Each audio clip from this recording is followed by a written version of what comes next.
Muy buenas tardes, muchas gracias por estar aquí con nosotros celebrando el 40 aniversario del CENIDIAP. Esta mesa va a abordar un tema más contemporáneo, se llama el arte en muros, en el cual, bueno, no es surgir del archivo, sino es crear archivos. Mi nombre es Guillermina Guadarrama, soy investigadora del CENIDIAP. Mi línea de investigación ha sido durante muchos años la investigación sobre muros del siglo XX y del siglo XXI. Yo soy Alberto Argüello Grunstein, soy investigador del CENIDIAP desde 1990.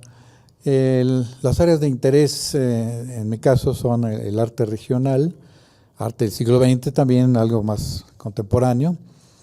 Y el punto donde hemos confluido la maestra Guillermina y yo es en la cuestión del muralismo, en este caso, digamos, la cuestión del muralismo y el graffiti, precisamente porque estos dos elementos, junto a la escultura y la arquitectura, son parte de un patrimonio cultural inmueble de las ciudades, capitales de los estados y de los estados, que tiene que estar visto en su contexto.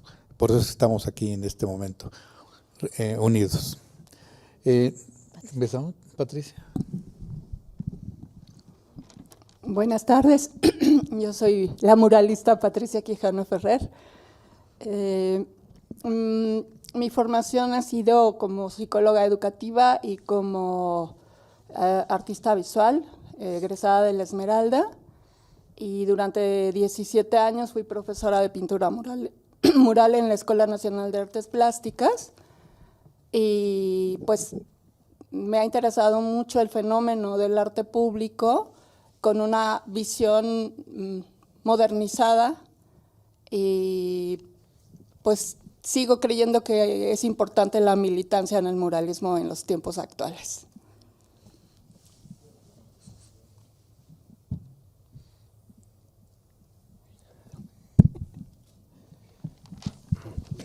Buenas tardes, mi nombre es Raimundo Rocha, soy miembro de colectivo Chachacha, junto con mi colega.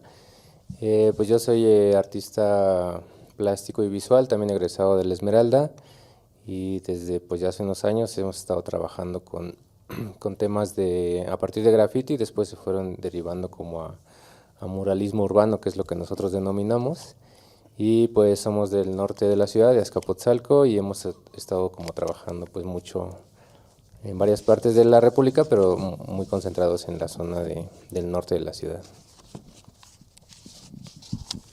Hola, buenas tardes, mi nombre es Dairon, soy parte de Chachachá Colectivo. Aproximadamente llevamos trabajando desde el 2010, un poquito antes, y a partir del 2012 comenzamos a trabajar en temas muy específicos acerca de comunidades. Ahí empezamos a mezclar un poco las comunidades y tener como principal recurso para realizar algunos murales. Mi formación es de diseñador, estudié en el EDIMBA y pues nada, soy de Azcapotzalco. Muchas gracias. Hola, ¿qué tal? Muy buenas tardes. Mi nombre es Analicet Mata Delgado. Mi formación es ser restauradora, historiadora del arte, y soy docente desde hace 20 años en la Escuela Nacional de Conservación, Restauración y Museografía, pasando Tlalpan, somos vecinos de esta zona. Y mis áreas de interés y de trabajo en estos años han sido la conservación y restauración de bienes modernos y contemporáneos, y también desde hace más de una década me he enfocado en la conservación y restauración de grafiti, arte urbano, arte público. Sé que de pronto suena irónico hablar de conservación en la calle, pero cada vez más toma relevancia en este sentido. Y en ese aspecto, el día de hoy también voy a compartir con ustedes un proyecto justamente que se denomina Urbarte, que es Registro, Diagnóstico y Conservación de Grafiti, Arte Urbano y Arte Público, en donde no solamente nos hemos dedicado al tema de documentación y registro, sino también al estudio material y al tema de documentación, no solamente de las obras, sino de los creadores que actualmente se encuentran trabajando en el medio de la calle. Gracias. ¿Qué tal? Buenas tardes, yo soy Jorge Tanamachi, soy artista plástico de la Facultad de Artes y Diseño de la UNAM. Estuve hasta hace poco dando clases allí también, clases más bien teóricas, teoría del arte, gestión de proyectos, y también llevo unos 10 años dedicándome sobre todo a la pintura mural. Muchas gracias. Bueno, esta modalidad que implementamos Alberto y yo es un conversatorio justo con los creadores, porque él y yo empezábamos a discutir acerca de, yo ya terminé mi tema de investigación que era sobre qué era mural, si era graffiti, porque de repente cuando yo empecé a estudiar sobre el muralismo del siglo XX, empezaron a aparecer ciertas imágenes como mal trazadas, mal dibujadas, muy efímeras, y en otro momento, avanzando un poco más, encontré en algunas partes como Bellas Artes, algunas tablas en las cuales los chicos se empezaban a expresar ya con formas figurativas, no precisamente el tag, ni la letra bomba, ni nada de eso. Y también alrededor del Estadio Azteca se les pusieron algunas tablas para que practicaran. Entonces, quería decir que algo estaba pasando en el ambiente y no nos estábamos dando cuenta. El problema para mí empezó cuando empezamos a revisar y empezaban a decir, vamos a hacer convocatorias de graffiti, pero ya no era el graffiti que es la letra, que es el rayón y la bomba, sino eran ya figuras como más trabajadas, más estilizadas, que estaban apareciendo por casi toda la ciudad.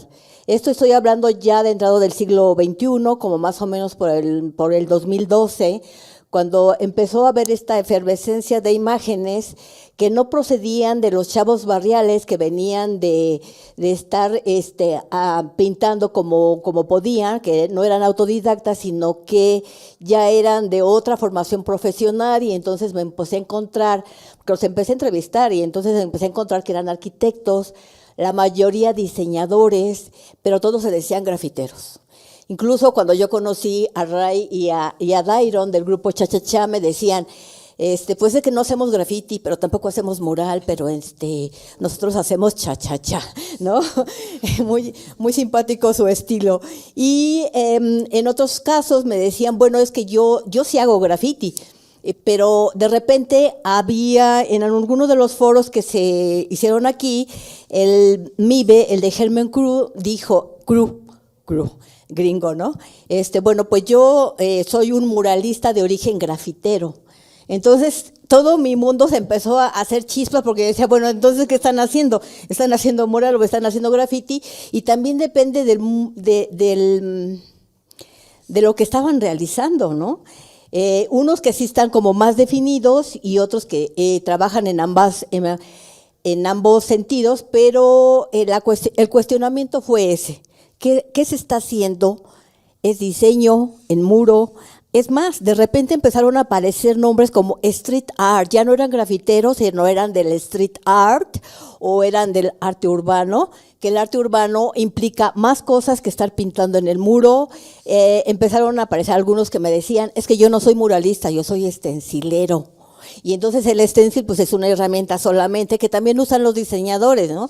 Pero se estaban como, en un primer momento se empezaron a separar, pero después decían, mi mural, entonces otra vez me hace chispas el cerebro y digo, bueno, no sé qué está pasando. En algún momento Jorge Tanamachi platicaba acerca justo de esto porque él egresa de una carrera en la Facultad de Artes y Diseño, de la hoy actual Facultad de Artes y Diseño, con un trazo muy específico sobre lo que es mural, con un conocimiento sobre las bases del mural y, por ejemplo, en el caso de los diseñadores, pues no es así, no es tanto, ha habido como un pequeño cambio y hasta unos años, hace muy poquito, se dijo ahora vamos a hacer murales, ¿no? Ya no se habla tanto de graffiti, pero sin embargo sí se sigue hablando de mural, el arte mural, que indistintamente lo llaman graffiti o muralismo. Entonces, en ese sentido, Alberto y yo, que estábamos comentando con eso, yo le digo, es que no se le puede llamar graffiti a lo que ya están haciendo, porque ahora yo le he puesto el nombre de neograffiti o mural grafitero, porque además pues los conceptos se empiezan a expandir y empezamos a hablar sobre este asunto y dijimos, tenemos que llamar a los creadores. Ellos son los que en algún momento van a ayudarnos a decir o a entender qué es lo que está sucediendo en el ambiente. Y entonces para eso los hemos invitado, para que dialoguemos sobre el asunto. A lo mejor no llegamos a un acuerdo porque yo terminé haciendo algunos conceptos y es algo de lo que me ha criticado mi compañero Alberto Argüello. Sin embargo, ayer me dio mucho gusto cuando me dijo, tú tienes razón, tenemos que ver esos conceptos porque creo que sí es necesario. Entonces, bueno, le voy a dar la palabra a la maestra Quijano, que también tiene mucho tiempo de estar realizando mural, y así nos iremos en un poco en desorden o en orden para poder, ensayamos mucho esto, pero creo que no nos salió, para ir hablando sobre estos conceptos.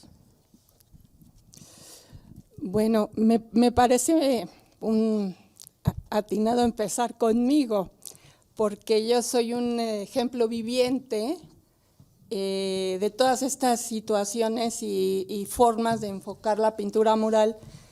Yo egresé de la Esmeralda en el 88 y empecé a hacer murales con el maestro Arnold Belkin, primero como su aprendiz, y a partir del 99 ya hice 91 hice mi primer mural, ya yo solita, y a partir de ahí hice muchos murales, como 15, 20, y otros tantos con alumnos y otros artistas.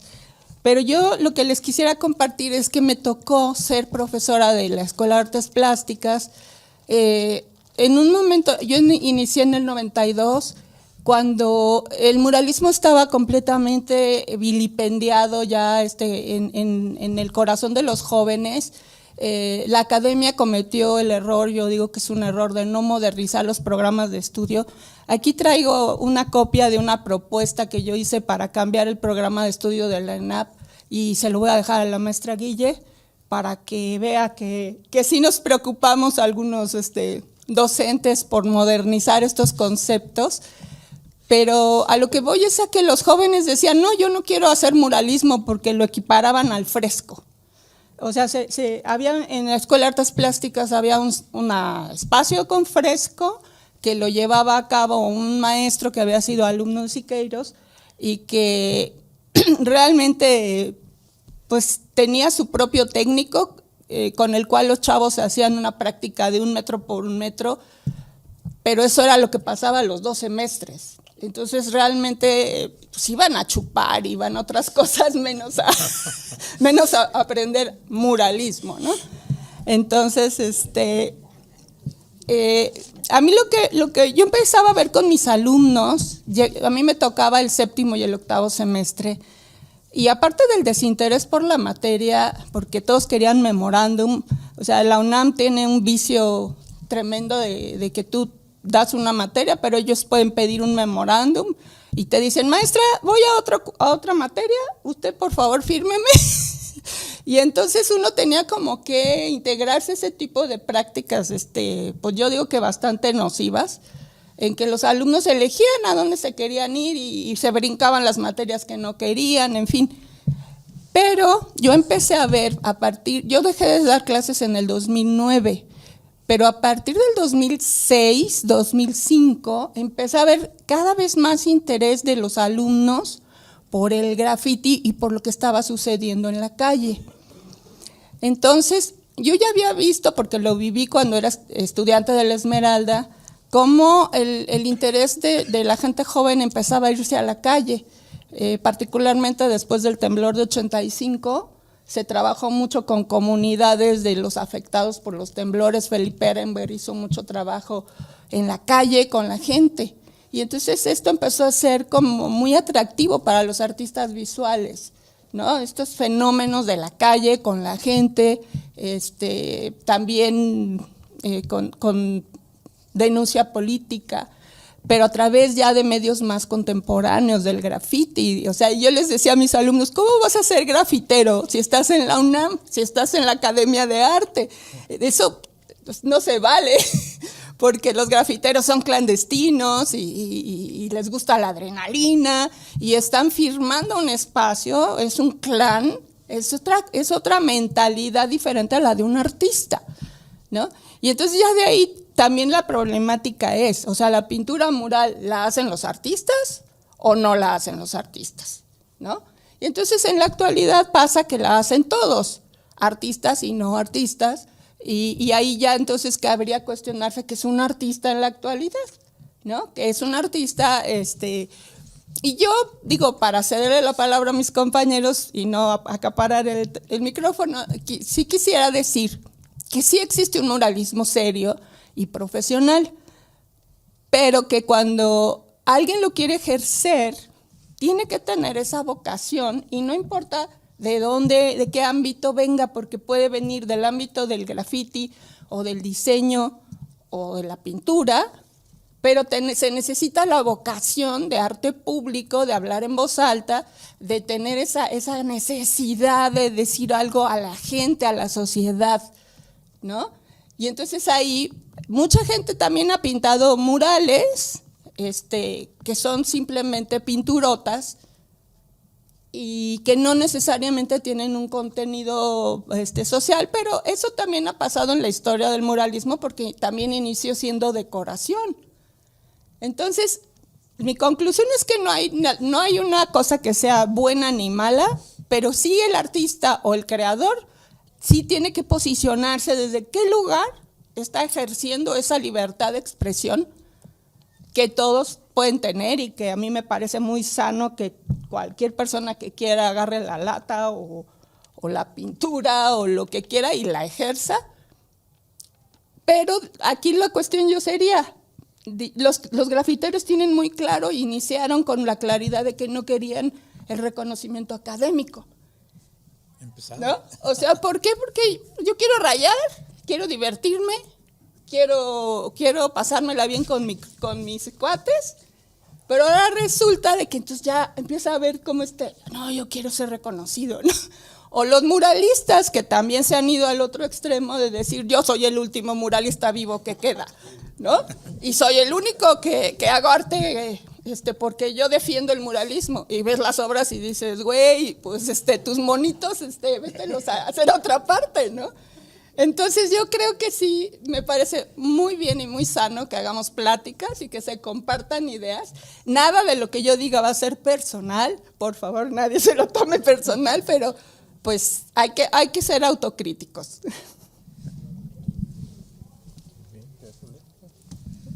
¿No ustedes dos? ¿O cada uno? ¿No? Cada uno.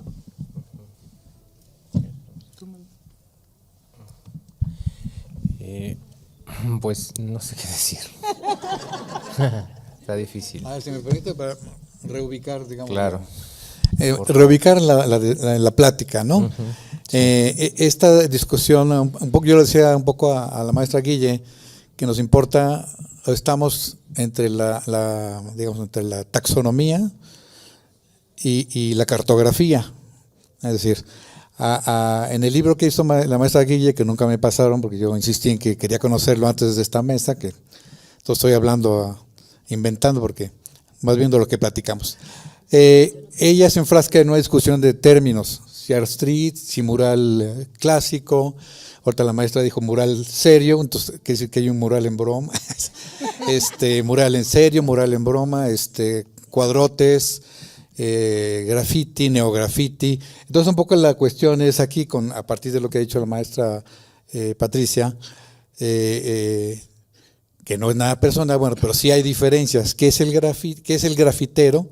Que surge de una iniciativa anónima, y que es el muralista, bueno, desde el punto de vista de los que están aquí presentes, ¿cómo conciben el graffiti actualmente? Que ya no es solamente letras, como dijo la maestra Guille, y cómo se concibe el mural que se está haciendo actualmente. Por ahí sería la pregunta para ustedes cuatro. Sí.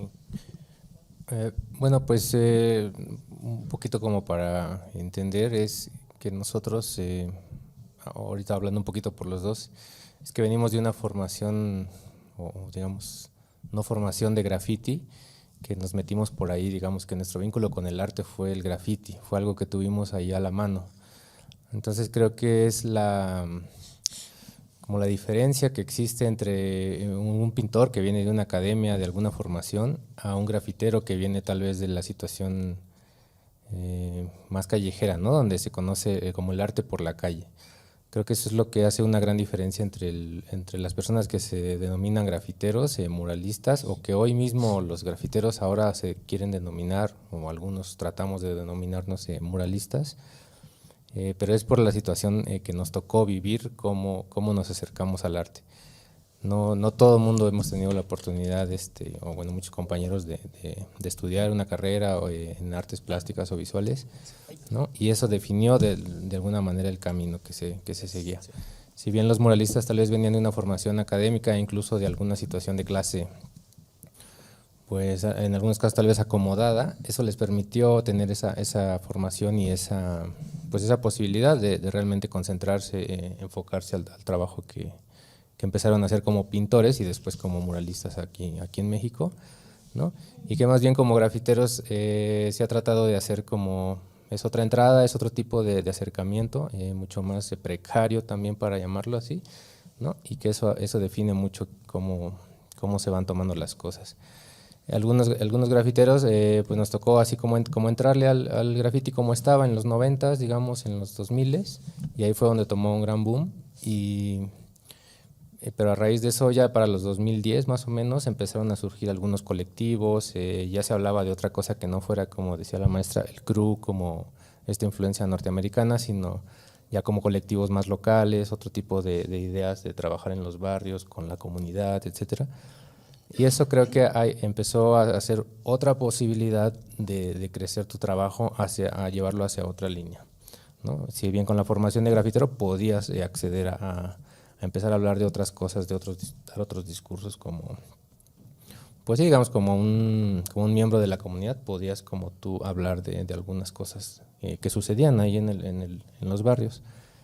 Entonces creo que ahora también la oportunidad fue que enseguidita de esos 2010 empezó a voltear a ver el graffiti, pues gobierno, marcas, y eso también abrió otra posibilidad de que la gente dijera, bueno, pues ¿qué camino tomo? Y entonces muchos decidieron decir, bueno, me voy a denominar muralista, con la posibilidad de poder crecer, trabajar, generar a partir de eso pues un ingreso económico y empezar a crearse de alguna manera una carrera que le permitiera sobrevivir y mantenerse de eso. No es tanto por una elección así desde un inicio de su formación, sino que más bien fue como unas circunstancias que fueron dándose. Creo que también los que se llaman ahora, como dice la maestra, neomuralistas, o dijiste otro, muralista grafitero o neografitero, ¿no? Ha sido a consecuencia de eso, ¿no? De buscar oportunidades de vivir del trabajo que la habilidad tal vez manual te puede dar, tal vez no conceptualmente muy desarrollada, pero sí hay una habilidad manual,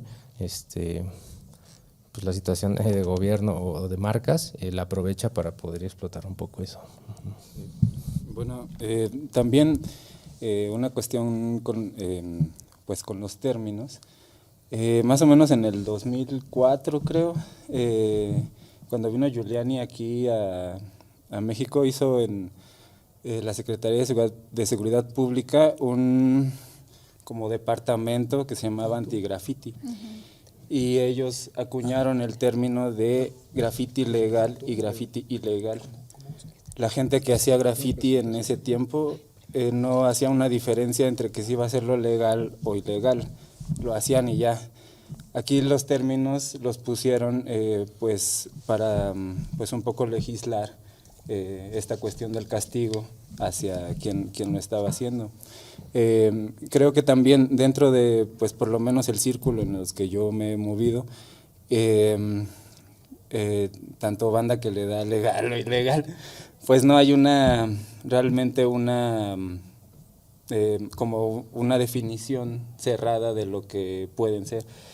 Es decir, hay gente que hace stencil, como, no sé, la pistola, por ejemplo, y ellos tal vez puedan decir que sí hacen intervenciones y que sí es graffiti, porque ellos están hablando de algo político, algo que les toca a ellos vivir y dentro de su comunidad. Creo que ellos hablan más un poco de la protesta en sí. Hay tal vez personas que hacen bombas y que hacen tags y que también tal vez están hablando de eso, pero no necesariamente con el lenguaje de otros. Es decir, creo yo que las definiciones que se puedan poner acerca de las actividades que los demás hacen por hacerlas en muro pueden ser variadas, pero lo único que sí creo que tal vez se pueda tener en cuenta es que tal vez estudiarnos desde las diferencias hace que tengamos estas dificultades para concebir estos conceptos. Tal vez si nos estudiáramos un poco más desde las afinidades que se tiene, por ejemplo, el uso de la superficie o el uso del espacio público, o sí, la imagen de la ciudad, ¿no? Lo urbano. Creo que tal vez sería un poco más amplio la forma de ver los grafitis o los muralismos o los diferentes como actividades que tenemos, porque cada uno se ha alimentado a lo largo del tiempo de cosas. Por ejemplo, Germen o los SF han innovado en cuestiones de pintura para hacer pues aerosoles o marcas de aerosoles. Personas que han inventado como algunos tipos de técnicas, o también en los diferentes estados de la República, los diferentes tipos de grafiti endémicos que hay, ¿no? Por ejemplo, estos largotes de Monterrey, que no me acuerdo cómo son, los ganchos de Monterrey, o el estilo guanatos en Guadalajara, ¿no? O aquí mismo como el estilo del DF que lo hay. Creo que estas diferencias pues tal vez parece que nos separan, pero creo que lo único que sí pone en evidencia es que lo que tienen en común es el tratar de expresarse, esa esencia, ¿no? El aquí estoy, yo cuento, por el hecho de ser yo me nombro, y eso creo que cada uno o cada una lo hacemos desde las herramientas que tenemos, porque en realidad el graffiti es hacer lo que tengas, hacer lo que quieras, con quien quieras, donde quieras, a la hora que tengas y a la hora que quieras y con lo que tengas. Si tengo una piedra de azúcar, voy a rayar el metro. Si tengo un ácido, voy a rayar el metro. Si tengo un plumón, esa es como la esencia, ¿no? Pues de la actividad. En realidad yo no estoy juzgando si está bien o está mal, simplemente lo es. Y todos aquí alguna vez hemos hecho un rayón en la banca, y eso habla de esencia, habla de que uno quiere pues perpetuarse, y si lo hacemos en una banca o lo hacemos en el muro, pues la diferencia es ahí como de cómo podemos expresarnos. Muy bien. No lo tienes ahí, si no lo presento. Yo sí lo tengo. Sí, estás ahí.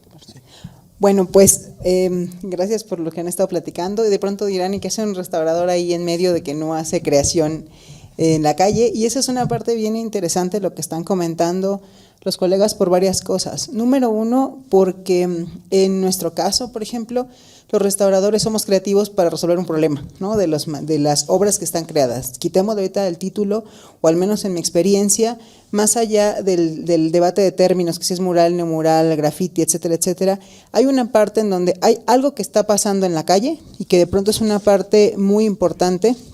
Ya lo comentaban algunos colegas, podemos estar de acuerdo o no, pero que al menos en nuestro contexto nacional el muralismo marcó una pauta, más allá de que haya quien considere si fue influencia o no para lo que estamos viendo actualmente. Después del 68 también marcó una pauta. Por ejemplo, en mi caso tuve la experiencia de charlar con mucha de la gente de los grupos, que muchos de ellos afortunadamente ya fallecieron, y que nadie hubiera pensado en ese momento que mucha de la gráfica iba a estar en un museo, conservada, porque habla de un momento histórico. Y esa es una parte que yo creo que no debemos dejar pasar, y yo quiero platicarles un poco del espacio-tiempo. Hablamos de obras que son muy recientes, que están muy cercanas a nosotros, y que también de pronto no creo, y esa es una opinión quizá personal, no sé si alguien la comparta, que no hemos tenido suficiente espacio y tiempo de decir, bueno, ¿qué es esto que está pasando allá afuera? ¿Qué de esto va a permanecer? Y es duro, ¿no? Para un restaurador decir, no todo lo que está hoy va a permanecer, y es que así tiene que ser. O sea, no podemos almacenar y acumular todo lo que existe en el mundo mundial, ¿no? Y esa es una parte también importante. En nuestro caso, por ejemplo, yo les quiero compartir una serie de situaciones que, por ejemplo, como les decía a los colegas chachachá, o sea, conozco su trabajo, yo también soy de Azcapo, y me parecía muy interesante lo que pasa en la calle. Más allá si es grafiti, mural, no mural, me da un poco lo mismo, es lo que está sucediendo en la calle. Al menos en mi experiencia, la primera vez que me tuve que enfrentar a hacer un diagnóstico de la calle fue en 2010, que incluso el Faro Indios Verdes mandó una solicitud de diagnóstico a la escuela, al ENCRIM, porque trabajamos mucho en contexto público, decir, oigan, ¿esto se puede conservar o no? ¿Se restaura o no? Y ahí confluían, por ejemplo, formatos murales, pero con grafitis, pero con stencil, pero con stickers, y no hay que dejar de lado dos cosas, que a lo mejor sí suena muy técnico. Hay una parte de técnicas pictóricas, de técnicas de hacer, y otra, una manera en cómo se hacen, y eso también marca la diferencia, porque, por ejemplo, yo tuve debates con varios compañeros que decían, es que es graffiti porque se hace con una lata. Pues no, en estricto sentido un graffiti es con la letra. Entonces de pronto siento que empezamos a mezclar el material con el que se hace con la forma en la que se hace y la manera en cómo lo apropiamos. Digo, sé que suena muy técnico, pero es como a nosotros nos ayuda como a desmenuzar la forma, ¿no? Y por tanto, en la calle de pronto tenemos pinturas viniles acrílicas, más allá si fue con un rodillo, con una lata, con una brocha, que eso también creo que ha dividido mucho a la comunidad. Es que si no usas el can control, entonces no te puedes llamar grafitero, pero hay quien usa un rodillo y es igual de válido pintar la calle de esa forma. Pero a la vez también confluye en el papel, o sea, el pastop, todo el tema de la cartelería, que se ha puesto también, que ha tomado mucha fuerza de nueva cuenta, el sticker, que esa es otra lógica. Y entonces de pronto en la calle, ¿me prestan el apuntador, por favor? Muchas gracias. En la calle tenemos una serie de expresiones, yo ahorita no le quiero decir si son, digamos, graffiti, arte urbano, street art, como le llamemos, o sea, como en nuestro imaginario, pero al menos desde la restauración también es curioso, porque en mi caso yo he tenido la fortuna de que he podido investigar las expresiones callejeras sin tener que eliminar ninguna hasta el momento, porque nosotros venimos de una institución en donde, claro, si está sobre un monumento, si no lo sabían, quienes no lo saben, tenemos una ley federal de monumentos que protege desde lo paleontológico hasta los bienes artísticos, y en donde, claro, nos guste o no, es una ley que está escrita en donde si tú haces un graffiti o pintas sobre la catedral, eso es un monumento. Más allá del debate, si es viable o no que se quede, si le otorga mayor valor, es importante que se quita y que se va. Y ya no solamente en temas de eliminación, mucho de lo que hacen, de lo que crean ustedes, seguramente también por materialidad no va a permanecer por siempre. Entonces, sí, en mi caso, y agradezco mucho la invitación de verdad a esta mesa, porque nos da la oportunidad de dialogar desde otro sentido. Esta catalogación no es una catalogación cerrada, pero al menos cuando nos toca hacer un diagnóstico, tenemos que ver qué está pasando. ¿Fue autorizado? ¿Te permitieron el espacio? ¿Te comisionó una marca? O sea, nosotros no decimos si es bueno o malo, si está bien o está mal, simplemente lo que está afuera. Y yo la verdad es que lo puse como término, pero más allá de otorgarlo en término de ilegal, en realidad es una cosa espontánea, porque creo que, como bien decían los compañeros, todos tenemos ese instinto primario de rayar, ¿no? De rayar, de permanecer. Yo le hago una equiparación ahorita como a la selfie. ¿Por qué nos interesa tomarnos una foto en un lugar? Porque queremos dejar un testimonio de que estuvimos ahí, de que pertenecemos a un contexto, de que es un recuerdo, es una memoria, y por eso ponía estas fotos en términos como de diversidad matérica. Para mí de pronto si es aerosol, si es pintura, si es sticker, si es pastop, están conviviendo en la calle. Y de pronto es difícil determinar qué es eso que está pasando ahí.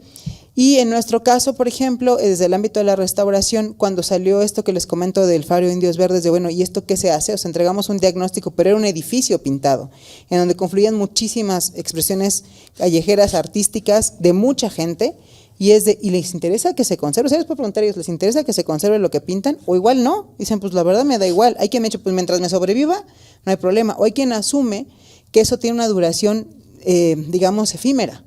También hay una parte en donde las obras son efímeras por convicción, de que las hacen porque saben que van a durar 2 días, u obras que en su momento han durado, como no se me acuerdo, los festivales de 2012, hay piezas que han durado más de 15 años.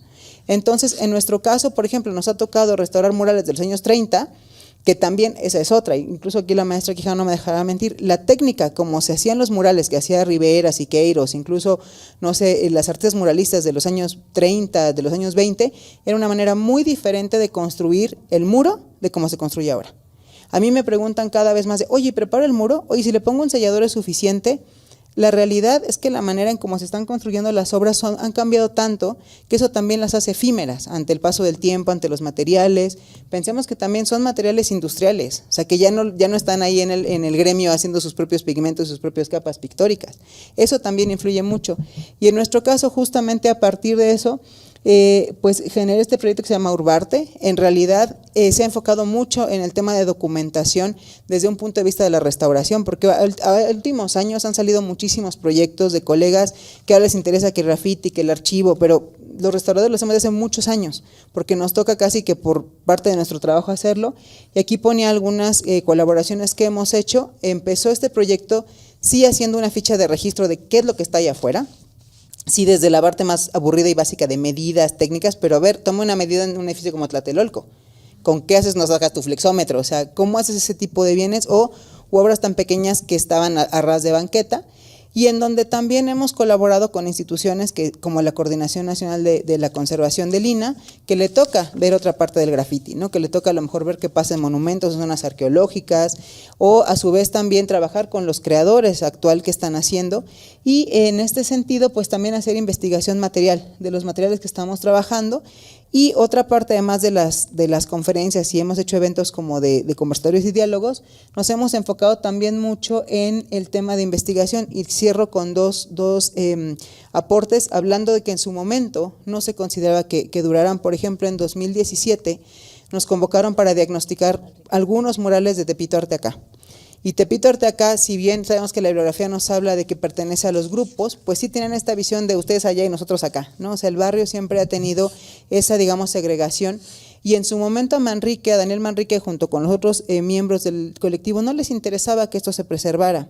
Pero hay una parte en donde, más allá de lo que estamos platicando, cómo influye el contexto, el barrio, la comunidad, la identidad, porque a lo mejor Manrique pues murió en 2010, y él sí tenía una postura de, bueno, durarán lo que tengan que durar. Alguna vez tuve la fortuna de entrevistarlo en 2008 y ni siquiera yo me hubiera imaginado que me iba a embeber tanto en su trabajo. Y él decía, no, pues es que hay murales que se perdieron con el terremoto, otros que ya no sé ni dónde están, lugares donde ya no puedo ni entrar por un tema que a lo mejor son zonas ya muy conflictivas en temas de delincuencia, de barrio, etcétera. Pero ¿qué pasa? Que la comunidad le empezó a interesar de, oye, es que es nuestra identidad. Entonces, les digo, en mi caso, más allá del tema de si es mural, no mural, si vale la pena o no, ¿qué es lo que está pasando y qué de lo que tenemos hoy va a trascender o no al futuro? Y estos son dos casos que nos tocó intervenir. Este es un mural del 82 que está en la UAM Xochimilco, que de hecho es un mural que apenas volvieron como a abrir al mundo porque estaba en una sala de maestros, en un espacio en donde, hablando de técnicas, es curioso porque aquí Manrique siempre pintaba con pinturas vinil acrílicas, con las pinturas sin dar marcas, porque creo que todos sabemos las marcas comerciales que tenemos en existencia, pero también cómo de un mismo colectivo artístico cambia el estado de conservación. Quien quiera más información, después podemos platicar porque están los informes, las fotos, pero aquí él lo pintó sobre tabla roca, entonces era como si hubiera pintado sobre un mural sobre papel. Y en el otro, no aprendí, me lo he explicado 1000 veces, el apuntador. Y el otro proyecto que tenemos ahorita, que este es un proyecto de largo alcance, que es la Unidad Palomares en el barrio de Tepito, en donde fue el último gran proyecto que hizo Manrique de esas dimensiones, 32 murales en la unidad habitacional Los Palomares, y en donde el deterioro está siendo un deterioro tan acelerado, porque es la misma técnica pictórica, el mismo material, pero usado en contextos tan diferentes, que está haciendo que el deterioro sea muy, muy acelerado. Pero ¿qué pasa aquí? Que en realidad aquí ustedes pueden ver a Manrique, por ejemplo, pintando. Estas son fotografías que nos facilitó Mario Puga, que hizo fotografías en 2009, en donde esta es una unidad habitacional de los años 70, y en donde pues la gente le pintaron sus edificios y era, pues muy bien, hace un recorrido desde los orígenes prehispánicos del barrio de Tepito hasta el Tepito actual, ¿no? Se llama un Tepito pasado pero siempre presente, y en donde este nivel, por ejemplo, de coloración que se tiene y todo, pues ha tenido un aceleramiento acelerado. Aquí sí hablaríamos, por ejemplo, de un formato mural.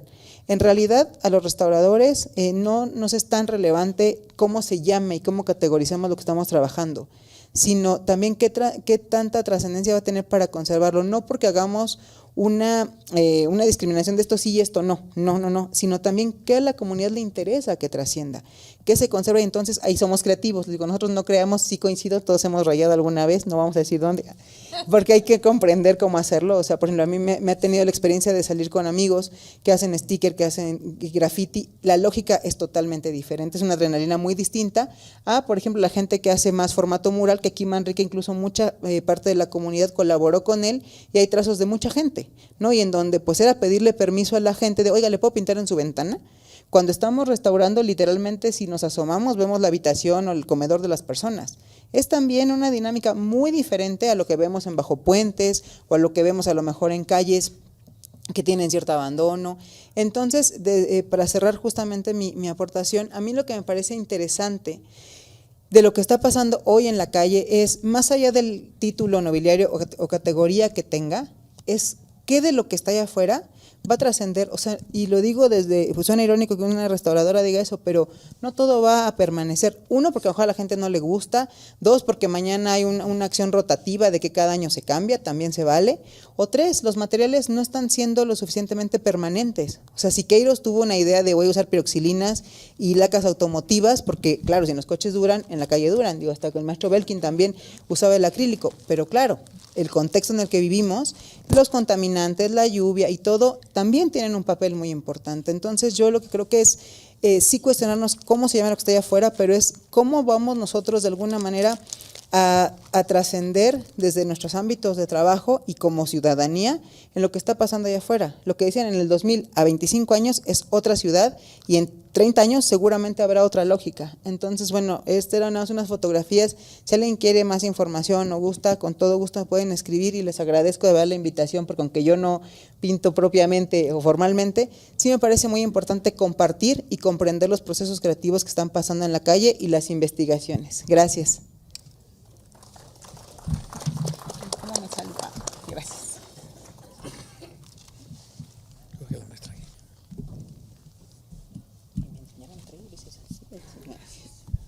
Bien, yo aquí les traje dos presentaciones. Déjenme. Ahí está. Les voy a poner esta que es más de imágenes, es un poquito los últimos murales que hemos hecho en el taller que está a mi cargo, que es Taller Huachinango. Y bueno, no sé bien de qué platicarles porque han salido tantos conceptos: permanencia, dibujo, la academia, hablar en voz alta, posicionarse desde una comunidad, desde un barrio. Que bueno, nos preguntábamos qué es mural, qué es graffiti, y creo que depende desde el punto de vista en que lo estemos analizando. Por ejemplo, la acepción más general podría ser todo lo que está en un muro, ¿no? Pero ahí es súper confuso porque entra cualquier cosa, ¿no? Pinturas a gran formato que a lo mejor no están pensadas para ser mural. Y hay una acepción más puntual que habla de un conocimiento de una disciplina, un conocimiento disciplinar. Recuerden que la disciplina pues, es un conjunto de procedimientos, preguntas y respuestas históricas que nos llega de la tradición.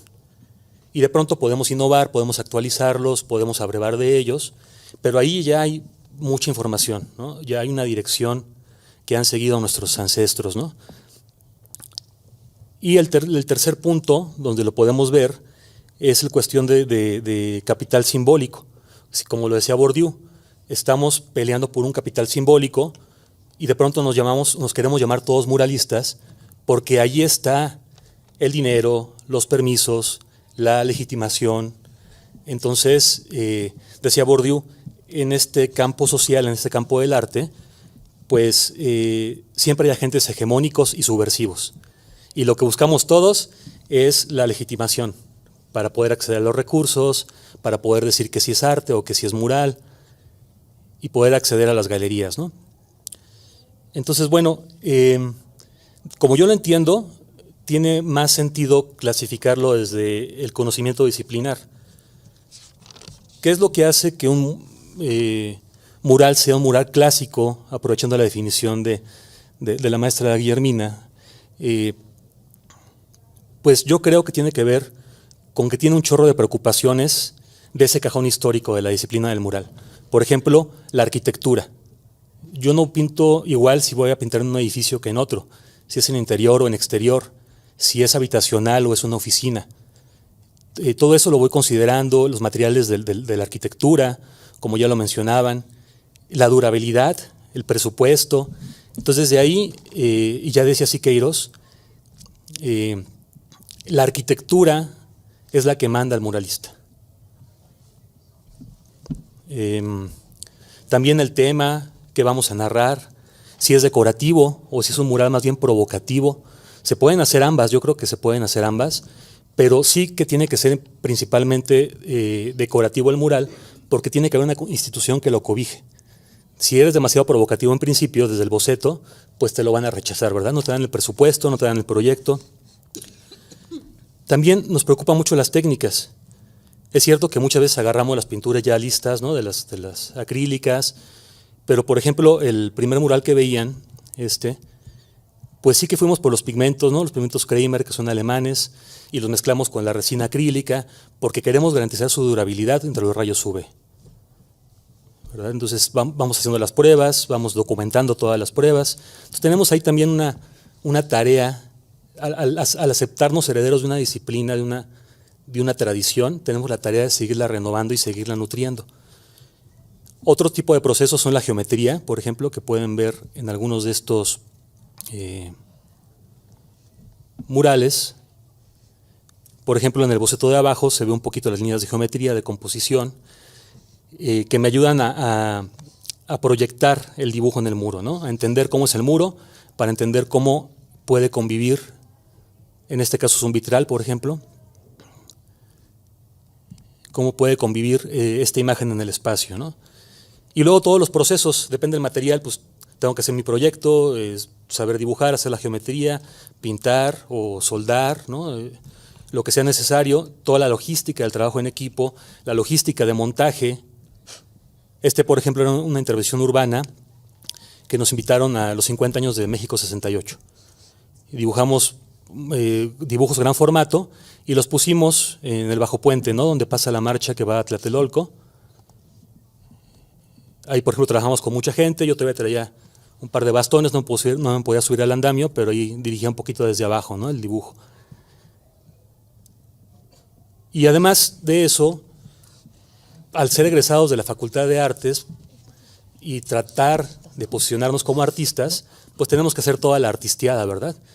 ¿Y qué es la artisteada? Pues definir además del tema un concepto artístico, saber que somos herederos de una disciplina, como les decía, teorizar, investigar, innovar, tratar de innovar en lo que se pueda, ¿no? Ser originales, lo pongo entre comillas porque pues hay mucho que discutir sobre esas palabras, ¿no? Y sobre todo trabajar el contexto. Fíjense, aprender a soldar, o sea, tenemos que saber un poquito de todo, ¿no? Este mural, por ejemplo, pesó 11 toneladas, entonces solo transportarlo era ya una locura, ¿no? Una logística de tener 20 personas trabajando, ¿no? Cargándolos al camión, subiéndolos en no sé cuántos pisos de andamio. Desde la producción, la logística de producción, ¿verdad? O sea, cuántos marcos podemos hacer al día, cuántas pinturas, cuántos cuadros podemos hacer en la semana. Este es un mosaico mexicano, como el que ven ustedes en la Biblioteca Central. Se hace con piedra natural. Este es un esgrafiado, por ejemplo, ¿no? Que se hace con cal, con arena, y luego se va raspando. Este es piroxilina, lo pintamos sobre concreto por cuestiones de presupuesto. Lo mejor es tener un bastidor para aislarlo del muro y que no haya tanto problema, ¿no? Justo en la conservación. Pero también el presupuesto pues manda, ¿no? Siempre es un trabajo en equipo. Tenemos el estudio tradicional del dibujo, el dibujo con carrizo, el dibujo gran formato, que proviene del dibujo académico, ¿verdad? Que muchos de los mismos muralistas que lo aplicaron también lo criticaron porque era un dibujo que venía de Europa, de las academias del siglo XVIII, XIX. Entonces, como ven, como todos los demás, pero los artistas también estamos peleados un poquito con la tradición y con la innovación, ¿no? O sea, queremos innovar, pero al mismo tiempo venimos de una tradición disciplinar importante. Por ejemplo, es un fresco, ahí se ve la geometría perfectamente para el dibujo y después se prepara el muro. Y ahí ven todos los procesos, ¿no? Desde que dibujamos en papel craft, tenemos el dibujo perfectamente terminado, preparamos el muro y vamos pintando por tareas, por jornadas.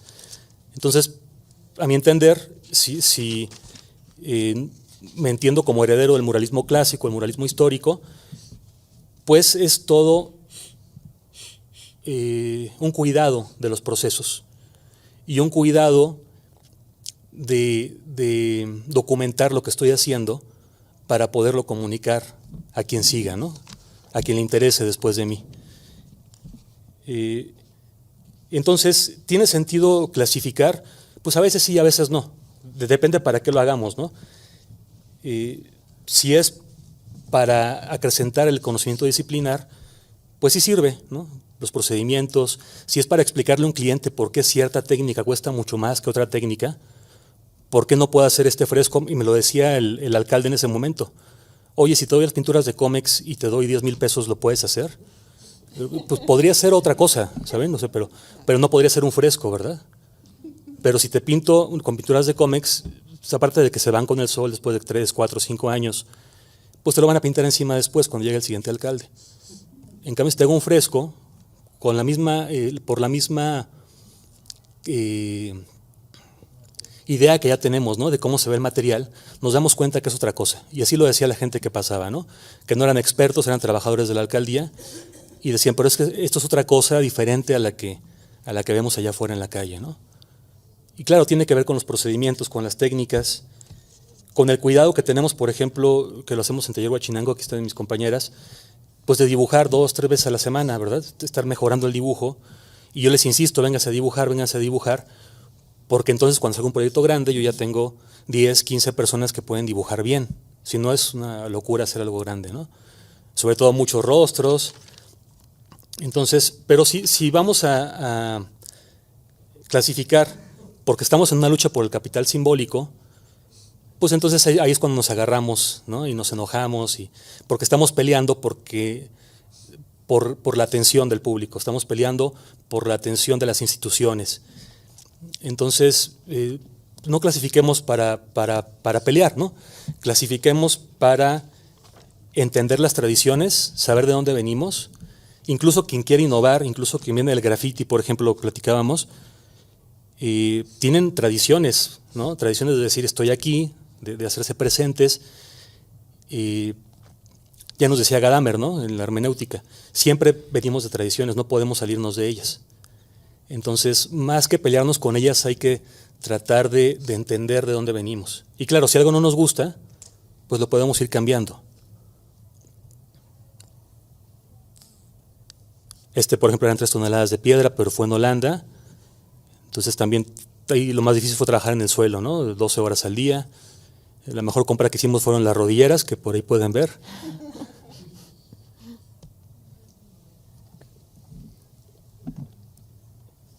Y bueno, es un poquito lo que hacemos ahí en el taller. Y por eso nos consideramos muralistas como en el sentido más clásico.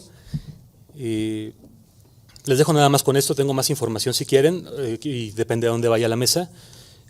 Pero también agradecer a Guillermina y también a Cristina Híjar, que está aquí en el público, porque justo como las dos investigadoras que yo he encontrado que más me ha servido para entender dónde estoy parado como muralista, pues les agradezco mucho porque justamente desde sus clasificaciones he ido entendiendo por qué es tan diferente una propuesta a otra, ¿no? Me tomé la libertad de unir sus dos clasificaciones, ¿no?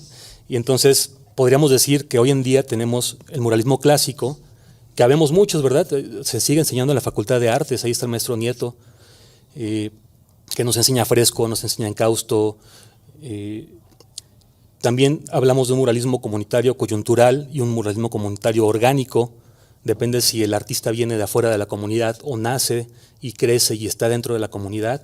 Hablamos de graffiti, de ex-graffiti, de gigantografías o ilustración de gran formato, que de pronto es la gente que viene más de diseño y quiere hacer imágenes grandotas, que también es toda una tradición muy interesante, ¿no?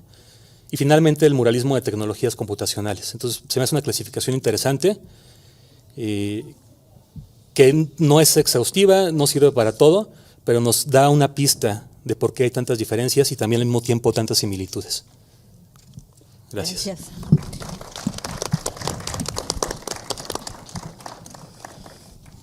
Me parece muy importante, bueno, escuchando a los compañeros que producen, sobre todo a partir de lo que mencionó el compañero Dairo, perdón. Creo que es importante reconocer que el graffiti y el muralismo vienen de dos tradiciones completamente distintas, que se han cruzado a lo largo de la historia, es evidente, ¿no?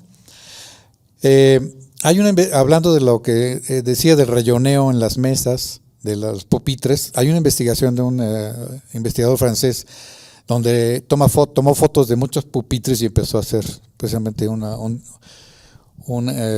documentación y un análisis sobre ello, ¿no? También yo, cosas que he leído, el graffiti precisamente viene eso de aquí estoy yo, aunque yo no sea artista, aquí estoy yo porque viví de tal a tal año. Es como una impronta espontánea. Me parece que los primeros grafitis registrados en la historia son los de los turistas romanos en Egipto, que rayoneaban las pirámides así con su nombre, ¿no? Casi de aquí estuvo fulanito, ¿no? También Bernal Díaz del Castillo, en alguna parte, que no recuerdo todavía, pero el primer graffiti que se hizo en la Ciudad de México fue en una barra de una casa que tenía Hernán Cortés, que habían pasado ya, no sé, 10, 15 años, y lo que pintaron en una noche, porque era precisamente el grafite, es espontáneo, es de reclamo, es aguas, porque si me cacha bueno, en ese caso no era la policía, pero la que escribieron con carboncillo fue: ¿dónde está nuestro oro? ¿Sí? Nos prometiste oro y ya pasaron 15 años y pues no está. El único que tiene oro eres tú y los capitanes, ¿no? Entonces sí son dos tradiciones muy, muy diferentes, ¿no? Creo que también la clasificación que nos ofrece Tanamachi es interesante, habrá que darle esta mezcla y revisar los términos, ¿no? Pero lo que decía la maestra Guille, que le di la razón, le dijo: sí, tienes razón. Por ejemplo, yo he trabajado un poco lo que decía hace rato de la cartografía. Yo he trabajado en Coahuila, en la comarca, la llamada comarca lagunera. Y, por ejemplo, si ustedes ven, por ejemplo, hay un dato que saqué de internet. Busqué, bueno, ¿cuántos murales hay en Coahuila? Entonces busqué, bueno, ¿cuántos murales hay en Saltillo? Entonces me salen 193 murales. Y yo he ido a Saltillo y digo, pues, ¿dónde están, no? Y luego me dicen, un colectivo Tomate tiene 41 murales, unos en Saltillo y otros en Piedras Negras.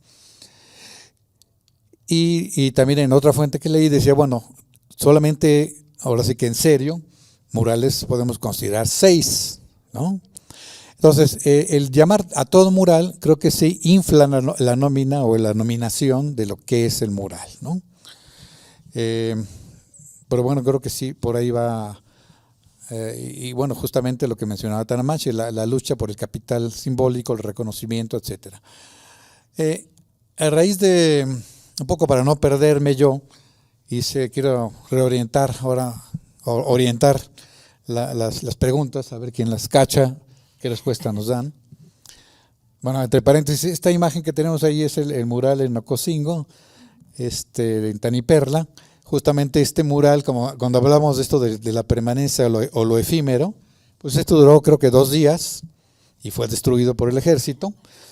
Chico Valdés en una ocasión dijo: yo no quería hacerme famoso con un mural que duró 2 días, porque yo era hermano de, no te voy a señalar nada, yo tenía amistad con su hermano menor, y bueno, resulta, desaparece en este mural, que fue efímero, 2 días, pero luego se replicó por varios países del mundo, se volvió a pintar como un evento de respaldo al movimiento zapatista.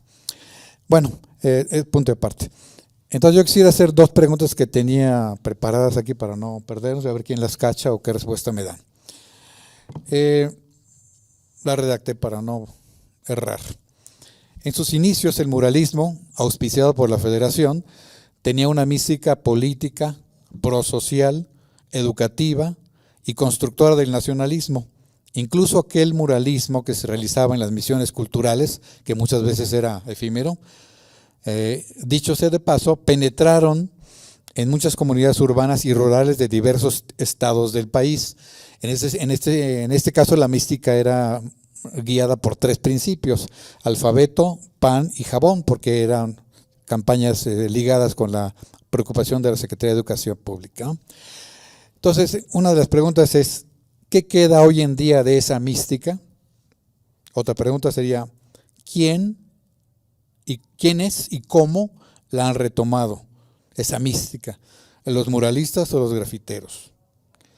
La segunda pregunta es, el segundo tema sería: ¿qué opinión pueden dar acerca del hecho de que el muralismo haya dejado de ser un programa de gobierno federal y sufriera un giro a mediados del siglo XX para ser asumido como programas iconográficos de gobiernos estatales, gobiernos municipales, empresas, entre ellas turísticas, como en hoteles, por ejemplo, e incluso en templos, como la imagen que pasó hace rato de Fernando Leal, que era muralista? Y bueno, en este giro que se observa a mediados del siglo XX,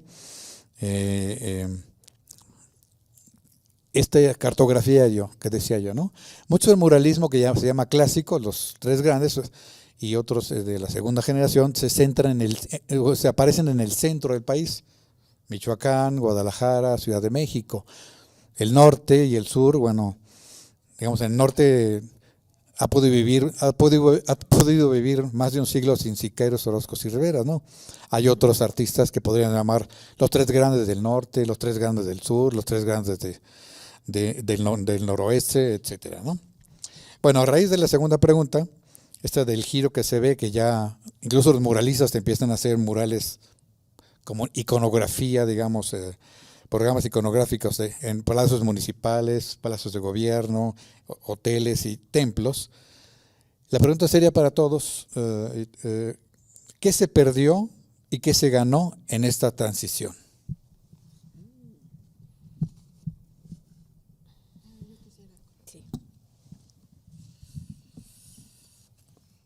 Bueno, yo quisiera comentar que después de un siglo de muralismo, evidentemente las sociedades cambian, pero algo que es esencial en este país es que en México la comunicación siempre fue a través de la imagen.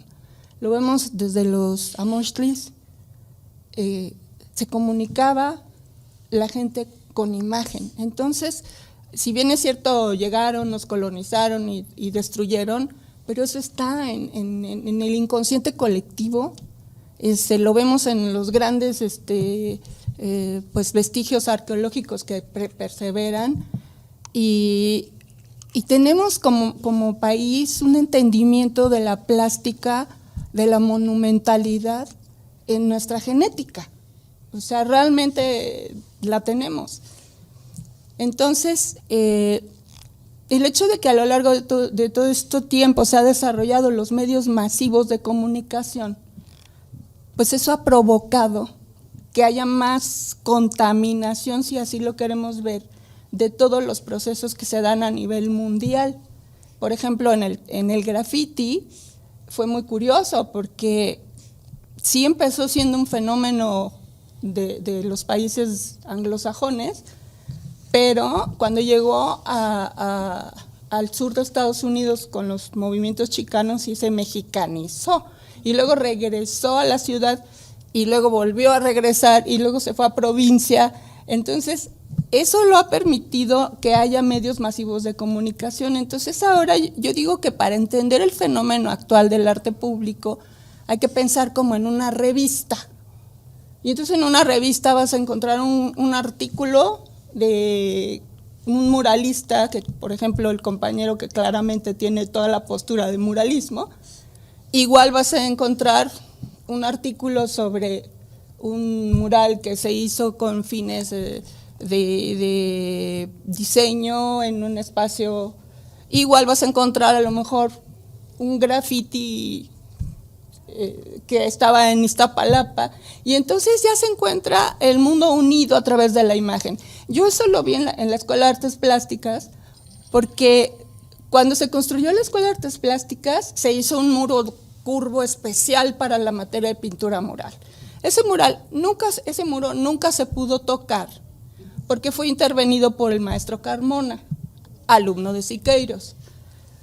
Y entonces se convirtió en patrimonio de la UNAM y nunca nos dejaron tocar el muro ni a los maestros ni a los alumnos durante 20 años. Y cuando se tocó ese muro fue en el año de 2000, más o menos de 2006, 2007, porque entonces ya cambiaron las políticas culturales de la academia. Invitaron unos grafiteros de Barcelona. Okay.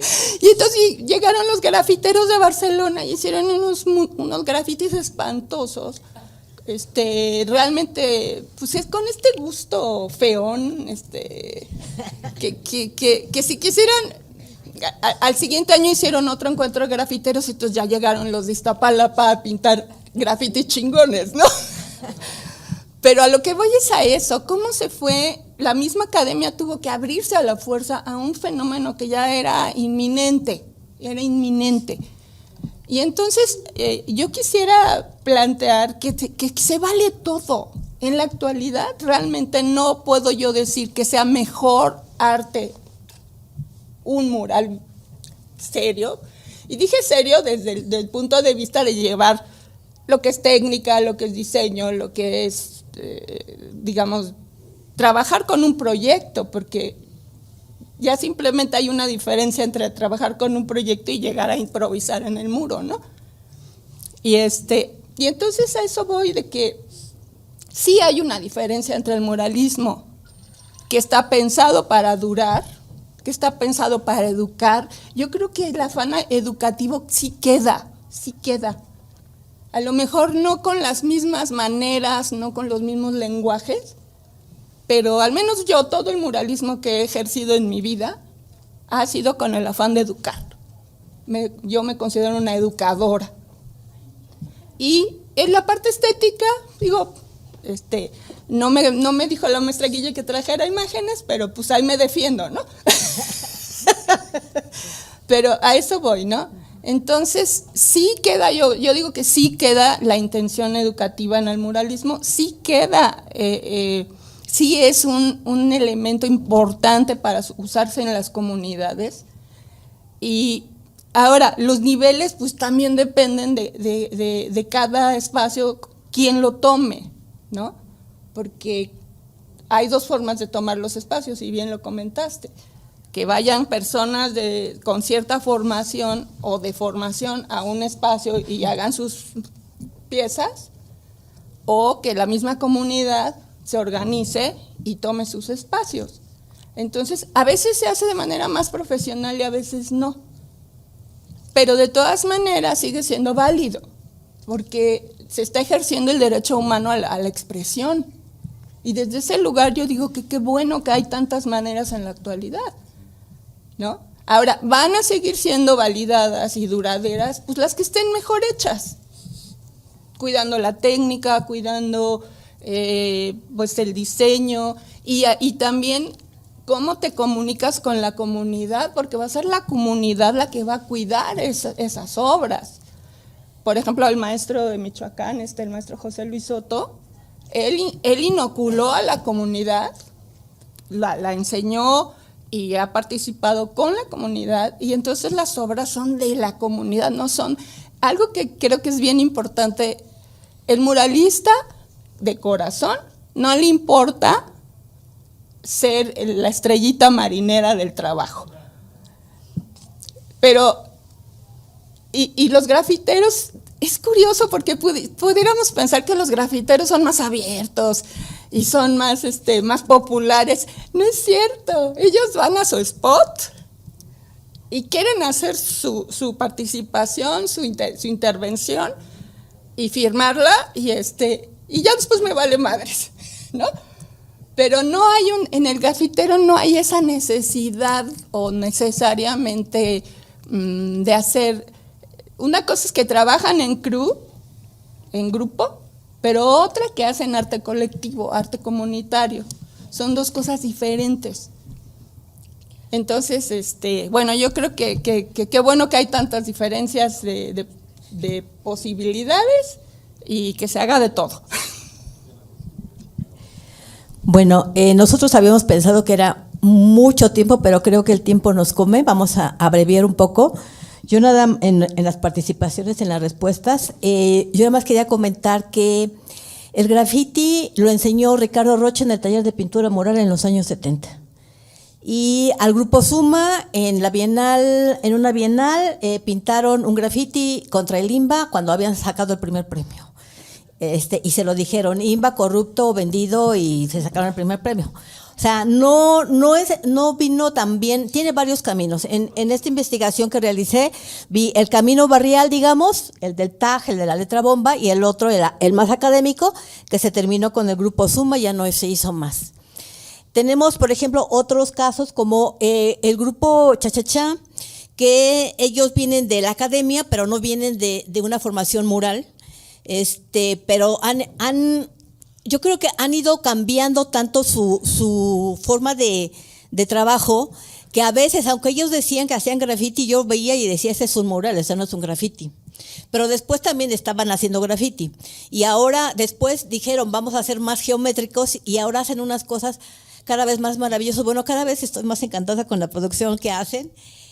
independientemente de cómo se denominen ellos, porque ellos no acaban de, ahora ya se dicen más muralistas, y eso es algo interesante, porque sí como que con la digamos, el ejercicio constante, sí hay un cambio, sí hay un proceso, una evolución, bueno, no llamemos la evolución, pero sí hay un desarrollo, ¿no? Y por otro lado también hablar rápidamente, antes de que me coma el tiempo, de estos festivales de graffiti que organizan los grafiteros y que son bien sectarios.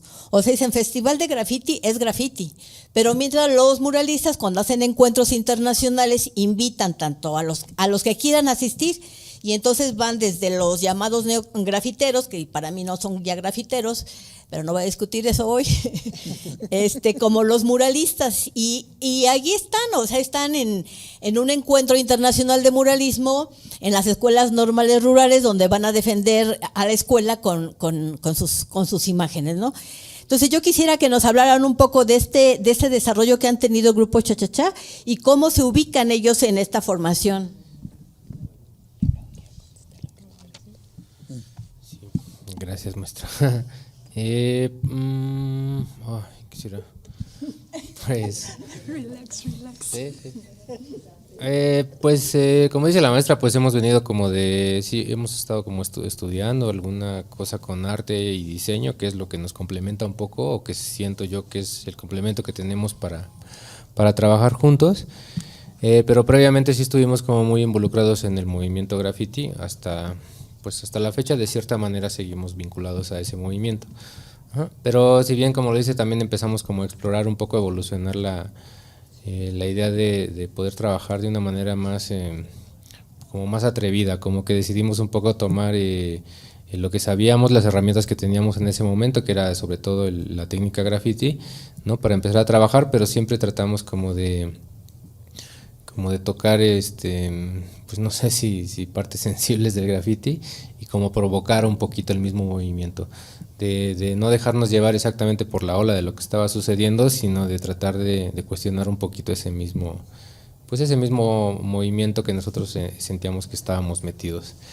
Entonces eso nos llevó como a pensar qué éramos justamente, ¿no? Ese cuestionamiento que siempre tenemos de que si somos o no somos, qué es lo que estamos haciendo. Como dice también un poco la maestra, pues hacemos un poco de todo.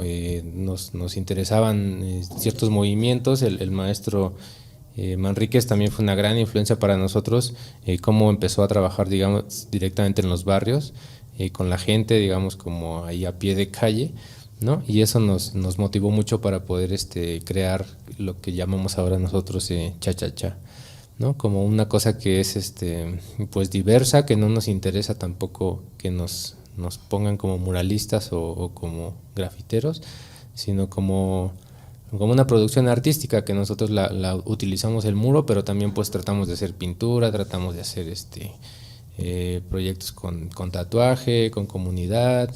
Nos metimos mucho ese tema de trabajar con las comunidades y explorar cómo sucedían los murales o las piezas o lo que podía resultar de esa interacción con la comunidad, y eso nos ha llevado pues a lo que somos actualmente.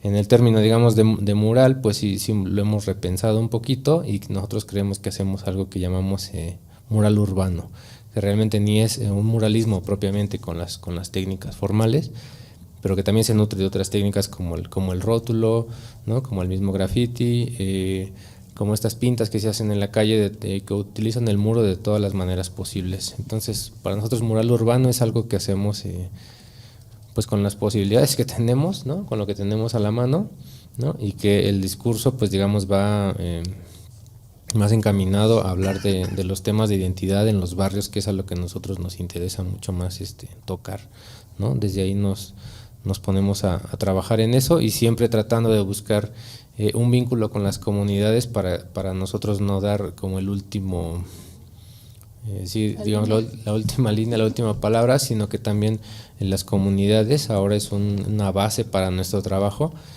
Casi siempre estamos ahí explorando como maneras de que la comunidad participe, gente que no necesariamente sabe pintar, o sí, también hay comunidades que nos toca con muralistas, pero siempre buscamos como algunos tipos de ejercicios, cosas que nos permitan esta idea de poder todos participar de alguna manera en estos murales. Y entonces también un poco con lo de la conservación, el tema de la conservación, si bien es algo importante tal vez para algunas comunidades, yo creo que eso ya depende de las comunidades donde trabajamos, que se vuelvan permanentes o no, pero que el momento en el que nosotros interactuamos con ellos o viceversa es el más importante que nosotros hacemos. Y ahora sí, en los últimos años hemos estado trabajando mucho identidad, digamos, de Azcapotzalco, que nosotros somos de ese barrio, digamos, de esos barrios de allá, ¿no? Y hemos tratado como de profundizar mucho. Y pues también hemos estado como revisando, digamos, a 100 años del muralismo, ¿no? Los maestros cómo trabajaban, qué estaban haciendo con eso, y también hay una gran influencia que hemos tratado pues de meter a ese trabajo, pero siempre con el toque de la comunidad, que tal vez es algo que por ahí de los 2000 intentamos nosotros empezar a trabajar con esos temas, y muchos grafiteros pues no estaban en esa línea. Ahora realmente ya empezaron a surgir muchos más colectivos, y ahora ya si pueden ver en los proyectos que hacen empresas o gobierno sobre todo, siempre están ahora hablando de comunidad, ¿no? Queriendo meter cómo se involucra a la comunidad, preguntándoles qué quieren que se pinte y cosas así, ¿no? Aunque creo que también esos procesos de repente pueden ser un poco engañosos, decir que se trabaja con comunidad cuando realmente no se toma tiempo de trabajo, porque el nivel de producción es muy rápido el que se está haciendo, y en cantidades pues gigantescas, ¿no? Entonces nosotros hemos tratado como de bajar un poquito el ritmo para poder tener tiempo de interactuar con las personas y ver los resultados que nos dé.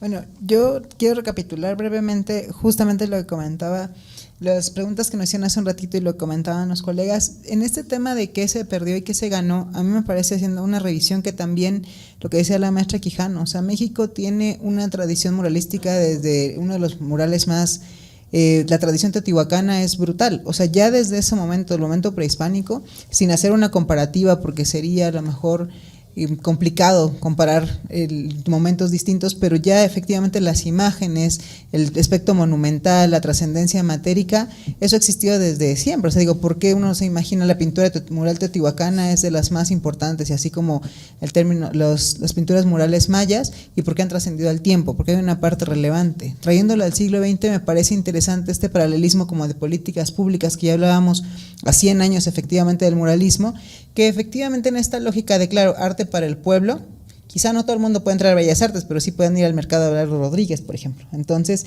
también estos contrastes de espacios no es nuevo. O sea, de pronto hay gente en el público que son colegas con quien hemos debatido de, claro, es que entonces son las mismas temáticas y los bajo puentes y entonces lugares y los contextos.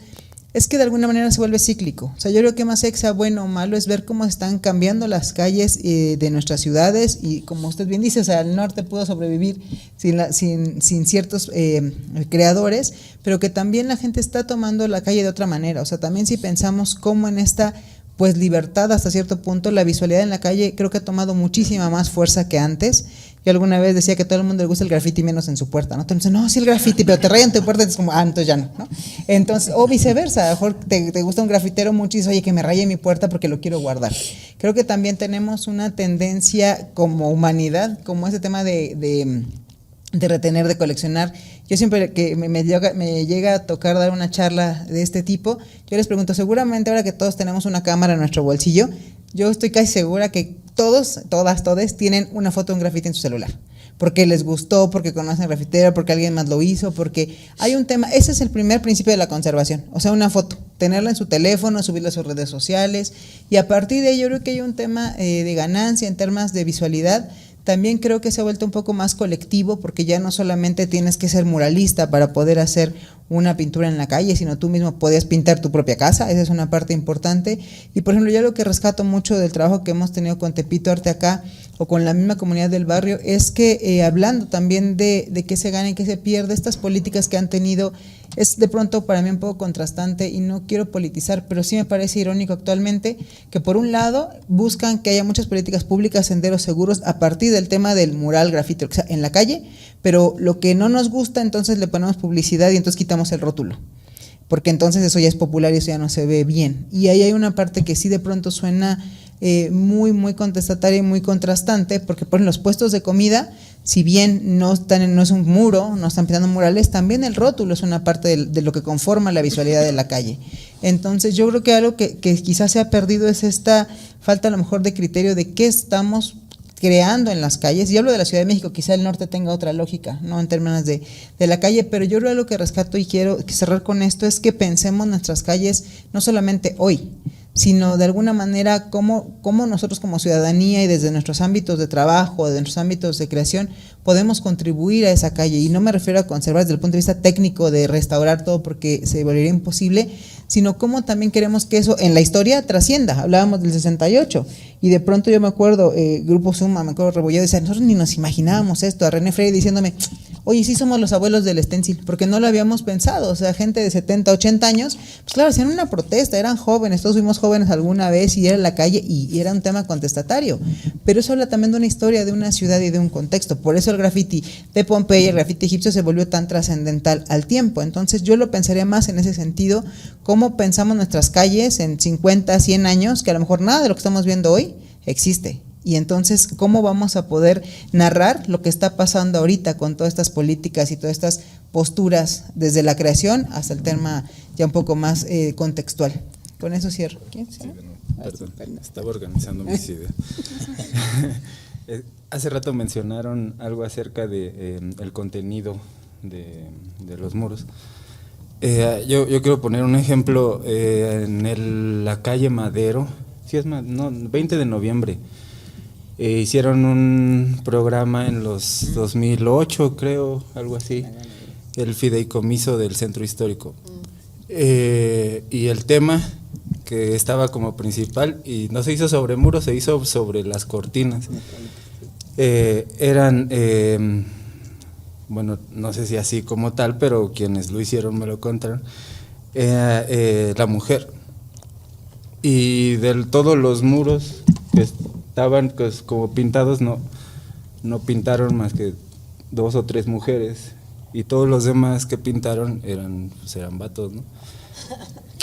A lo que me refiero es que este programa lo hizo el fideicomiso para dar ese discurso. Fue justo cuando empezaron los taxis rosas, coincidió con eso. Y pues ahí también creo que una parte importante a considerar en la clasificación, por así decirlo, de que si es graffiti o no, o muralismo, tiene que ver pues también con la pues con el tipo de trabajo, porque también con la política pública. También con la política pública. ¿Quién está diciendo qué pintar y en dónde, no? El ejemplo de los bajopuentes, bueno, ahí también hay un equipo que diseña pues todo el contenido, ¿no? Justo para dar un discurso que pues se quiere dar ahora. Entonces, pues también considero que para ver un muro hoy tendremos que considerar pues eso, ¿no? De dónde viene el recurso, de dónde viene también quién lo está como financiando y también pues quién lo está como autorizando, ¿no? Porque eso también creo que podría considerarse en esto. Perdón. Ya. Pasen el micrófono, ustedes se lo agandan. Queremos todo. Bien, como en esta mística muralística que preguntabas, pues justamente coincido con Patricia en que la tradición histórica de México ha sido ininterrumpida, ¿verdad? Desde la pintura rupestre, los murales prehispánicos, las iglesias coloniales, las haciendas, después el muralismo mexicano, etcétera. Entonces, la mística sigue ahí, yo creo que intacta, y sí nos cansamos, por ejemplo, de imágenes tan nacionalistas como el estilo de Escuela Mexicana de Pintura, y por eso muchos jóvenes ya no querían estudiar pintura mural, ¿no? Creo que ahora ha regresado un poquito el interés.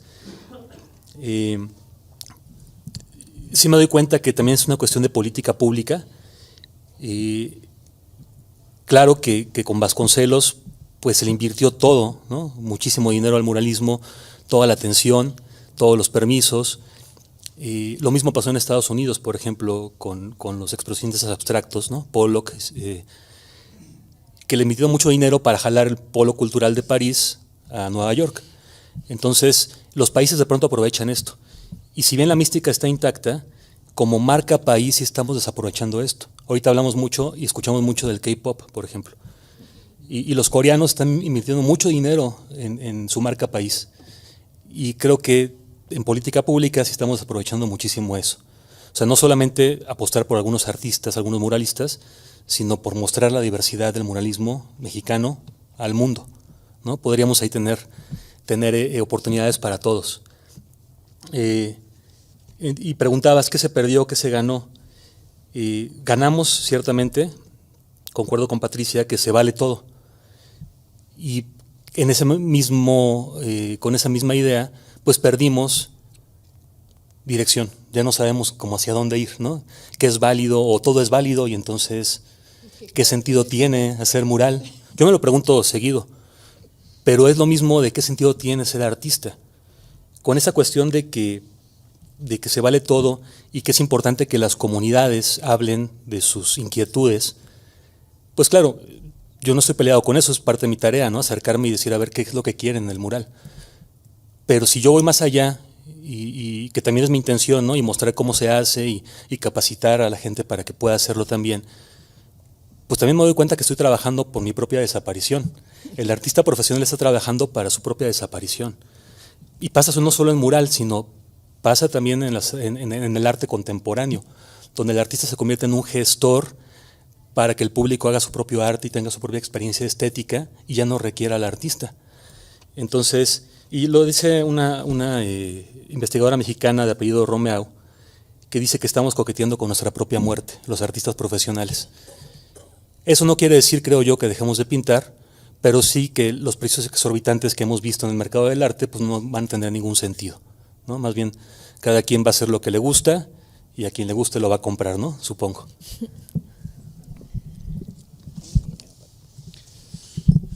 Creo que lo que mencionaba la maestra Patricia y Tanamachi es fundamental. Venimos de una tradición de muralismo que nos podría significar como país marca, ¿o qué? ¿Cómo dijiste? Marca país. Marca país, perdón, sí.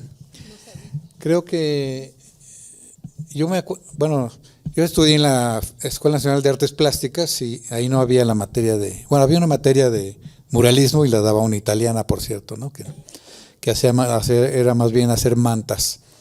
Y luego yo en 1999 hice una encuesta entre los alumnos de la Esmeralda, preguntándoles si les interesaba o no les interesaba el muralismo, y era un 89% de alumnos que les interesaba aprender el muralismo, pero no había muralismo, ¿no? Entonces creo que de alguna u otra manera, viéndolo en perspectiva histórica, el muralismo no ha perdido su vigencia, ¿no? Y yo creo que el gran derrotado es el graffiti. Y finalmente, no sé, rápidamente puedan contestar esta pregunta. La pregunta que viene a colación, esto de que yo digo de la derrota del graffiti, ¿cómo pasó? Una pregunta para a ver qué me podrían contestar. ¿Cómo y por qué pasó el graffiti de ser una expresión subversiva, considerada incluso ilegal, a contribuir con los gobiernos y con las empresas para restaurar el tejido social en las periferias urbanas y barrios segregados de las ciudades de varios estados de la República? Ay, yo quiero decir algo. Siempre dicen graffiti y yo digo, es que no es graffiti. Bueno, porque si hablamos de graffiti, hablamos de la letra, pero justo son los proyectos que las políticas públicas, que no las culturales, son los que abonan a estos senderos seguros, a estos caminos de paz, como ahora le llaman, a estas imágenes que solamente les dicen píntenme ahí algo que esté bonito, colorido y se acabó, incluso sin platicar con las comunidades en las que van a estar. Entonces ahí sí creo que hay como tú dijiste, hay una pérdida de estos artistas, pero además sí tenemos que contemplar la idea de que no hay en la escuela, en el país del muralismo, porque es parte de nuestra identidad, no hay escuelas de muralismo. En la FAD, en la actual FAD, está el maestro, pero enseñando más bien técnicas. También enseña otras cosas, pero digo, en buen sentido, ¿verdad? enseña la técnica mural. Y entonces hay un reclamo de estos muchachos jóvenes que empezaron dibujando en la calle, tomando los muros en asalto, diciendo, es que no hay dónde. Pero entonces los muralistas, los artistas deciden, vamos a construir una escuela de muralismo, y tenemos la clase del muralismo, la escuela de muralismo Siqueiros, que está en Pochigende, Hidalgo, cubriendo sus gastos como pueden. Tampoco hay un apoyo del Estado. O sea, sí hay muchos programas para que estos muchachos que pintaban grafitis, rayitas y demás, y que ahora dibujan un poco mejor y que son diseñadores, o que han mejorado su calidad de dibujo, pinten estos senderos seguros, que pinten en Ixtapalapa todas las utopías, que pinten en Jamaica Revive, que pinten en los mercados, cuando no hay una escuela que los enseñe. Y no les dan un peso, ni un peso. Aquí tenemos a Lupita de Teresa, que su casa personal, su casa, la ha convertido en la casa del muralista, donde llegan muralistas del continente, de nuestro continente, de nuestra América, a aprender muralismo en la Escuela de Muralismo Siqueiros. Y nadie la conoce. Entonces también creo que esa es otra cosa que debemos tomar en cuenta en este conversatorio. Ya me enojé, voy a pasarle el teléfono. Bueno, yo muy brevemente decir que no estoy de acuerdo, porque los grafiteros se han puesto la pila de una manera, o sea, yo me fui a tomar un curso de grafiti con Bixa Blue para entender de lo que se está hablando. No hace grafiti. Bueno, pero dije, yo quiero entender por qué esta atracción, o sea, ¿qué vive siendo grafitero? Y lo que sí me di cuenta es de que están súper organizados, o sea, tienen unas tiendas de productos para hacer graffiti, en donde estas personas han sabido capitalizar el fenómeno del graffiti para convertirlo en un gran negocio. Y los grafiteros te venden la camiseta, te venden los tenis, te venden el pintar, ya, o sea, ellos ya hacen cuadros y ponen la marca que les piden y los venden, y bien vendido. En cambio, los muralistas, que seguimos siendo un poco como muy románticos, que el arte, la cultura, la educación, no nos vamos a pervertir, porque entonces, aunque sea sin varo, nosotros lo ponemos, ¿no? Bueno, el graffiti tiene toda esta gama, ¿no? Porque sí. incluso he ido también a encuentros de grafiteros en antropología, en donde ellos mismos explican, yo hago las dos cosas, hago el clandestino y hago o sea, ¿por qué? Pues porque además, pues, si de ahí saco varo, ¿no? En cambio los muralistas no, los muralistas seguimos teniendo una cierta resistencia a pues a prostituirnos. Bueno, yo admiro mucho el trabajo que hace la Escuela de Muralismo Siqueiros, porque admirar a Siqueiros te habla de un amor por preservar algo que fue escuela en este país, ¿no? Y lo que es un hecho es que los grafiteros admiran a los grandes muralistas, los compañeros que hacen esta mezcla entre graffiti y o sea, que están como en el punto intermedio, también admiran a los muralistas, y los que somos muralistas, buenos o malos, porque hay unos maletísimas, pues también admiramos a los muralistas, ¿no? Entonces el muralismo sigue vivo, sigue vigente, y la posibilidad de seguirlo ejerciendo está en todos nosotros, y cada quien, o sea, sí nos tenemos que aprender a poner la pila, como sí se la han puesto los grafiteros. O sea, cómo capitalizar los proyectos para poder seguir enseñando, para poder seguir compartiendo. Porque sí nos preocupa hacer obras con calidad y durabilidad. O sea, celebro toda esta búsqueda y que pasas la camiseta de las técnicas. El muralismo tiene todo que ver con una buena técnica, ¿sí? Entonces, se van a seguir haciendo cada vez, se van a seguir haciendo de todo, pero lo que va a seguir quedando es el muralismo bien hecho. Voy a restauradora de graffiti. Porque el muralista es capaz de trabajar sin su teléfono en la mano, eso es importante. O sea, tú le quitas el teléfono celular a muchos jóvenes y ya no te van a resolver nada, porque todo, hasta la escala del muro la sacan con el celular, en el programa lo meten. No sé, a mí me da una envidia, porque uno está tirando la línea y la composición y el dibujo y todo manual, ¿no? Entonces yo digo, bueno, nosotros teníamos, yo hablo por mí, tenía mi propio programa de Photoshop personal, ¿no? Pero bueno, el muralismo sigue vigente. Chicos, tenemos 5 minutos. Alguien que responda en 1 minuto cada uno, por favor. Sí, bueno, con respecto a lo de que el grafiti está muerto. No, dije derrotado. Derrotado. Perdón. O sea, ya no es subversivo. Yo pienso que solamente estamos viendo, hasta ahorita hemos estado hablando de una generación y un tipo de grafiti. Hoy el graffiti, las bombas, los tags, está más vivo que nunca. Hay mucho más producción de graffiti en la actualidad y en todos lados, así.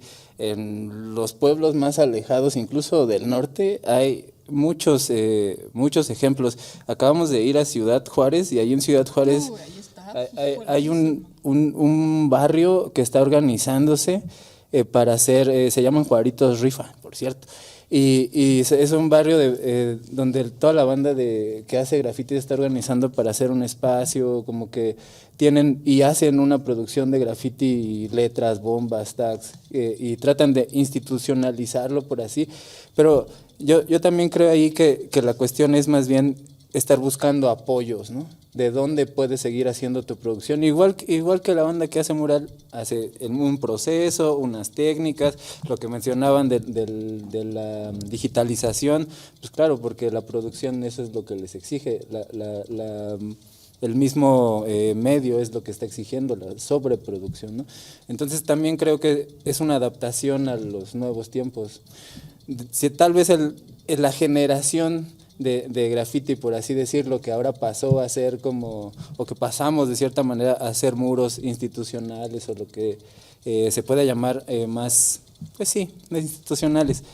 Él está haciendo una producción, pero realmente la producción de grafitis, letras, bombas, eso la misma industria es lo que dicen, ¿no? O sea, por eso hay más demanda de productos, de ácidos, de crayolas, de plumones, de todo, y pues yo no creo que esté tan derrotado. Yo más bien creo que es como una invasión en masa, que tal vez desaparezca uno, pero al tiempo va a seguir y va a seguir el graffiti, no lo van a parar, nadie va a parar el graffiti de hacer.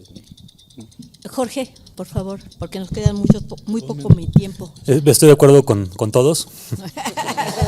Todo lo anterior. Me explico un poco. La derrota del graffiti que mencionas va de la mano con la victoria de los grafiteros, porque los grafiteros están ocupando, son los que se van a todos los países a hacer imágenes de gran formato, y como trabajan muy rápido, trabajan con poco presupuesto, pues les pagan el viaje, les pagan y les conviene porque trabajan en 1 semana o en 3 días, y me dicen que si yo puedo hacer un mural con ese tiempo y ese dinero, pues ni de chiste, ¿no? Entonces, la derrota del graffiti tiene que ver con la derrota de los muralistas y la victoria de los grafiteros, creo yo. Raimundo, no sé si quieres decir algo. No. Bueno, Alberto, Analicet, yo lo que quiero decir es que la verdad es que un poco la derrota, desde mi punto de vista, es porque las imágenes son las mismas, de verdad. Yo ya les he dicho, cámbienlas. Siempre pintan a sus novias, siempre pintan Quetzalcóatl, váyanse a otro lado. Pero en el caso de Pixablu, por ejemplo, que decía Patricia, hay agentes que van y buscan marcas y esas marcas pagan. Entonces yo creo que los muralistas hay que buscar agentes que los vendan como a los actores, que tengan agentes de ventas para poder pues salir adelante, ¿no? Porque sí, el mural es un poco más caro. No sé, Annalise, si quieras decir algo. Brevemente, muchísimas gracias por sus opiniones y yo creo que más hablar de derrotas es que estamos viendo un desarrollo súper fuerte de la calle. Yo creo que la calle sigue rifando, se pinte lo que se pinte, murales, graffiti, etcétera, y que también hay una industria material muy grande. Lo que decía hace un rato justamente la maestra Guillermina, les parecerá irónico, pero seguramente, no sé, Kit Haring, que en su momento ni siquiera se consideraba grafitero, ahora lo ven en el metro, en un gran vinil, pasar por aquí cuando a él lo apresaban en el metro. Entonces, eso nos habla de un espacio-tiempo bien cortito y que inclusive ya sí realmente ha habido restauraciones de tags en diferentes ciudades porque hay una parte de memoria. Y esa parte nos daría para otro espacio en donde como el graffiti, los murales, todo lo que está en la calle, nos habla también de una memoria de un lugar y de un contexto. Entonces yo creo que la calle sigue rifando y es algo que no se va a parar, más allá incluso de otro tipo de producciones artísticas. Gracias. Alberto, ¿quieres decir algo? Porque ya estamos ¿Ya? sobre tiempo. No, Bueno, estamos sobre tiempo. Un último comentario sobre el norte. En la comarca lagunera no hubo escuelas de artes hasta los casi en los 90s. No hay pirámides prehispánicas, no hay monumentos coloniales y sin embargo hay muralismo y hay graffiti. O sea, pueden tener una vida independiente, ¿no? Bueno, creo que ya no hay tiempo para preguntas. Yo siempre le estuve diciendo, ay, es mucho tiempo, 2 horas, no fue nada. Creo que tengamos que hacer esas conversaciones más seguido. Muchas gracias por asistir, muchas gracias al Canal 23. Los esperamos mañana para continuar en este encuentro de los 40 años del CENIDIAP, en los cuales ya vieron que los investigadores de muralismo actual no hablamos. Muchas gracias por asistir. Buenas tardes.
Gobierno de México.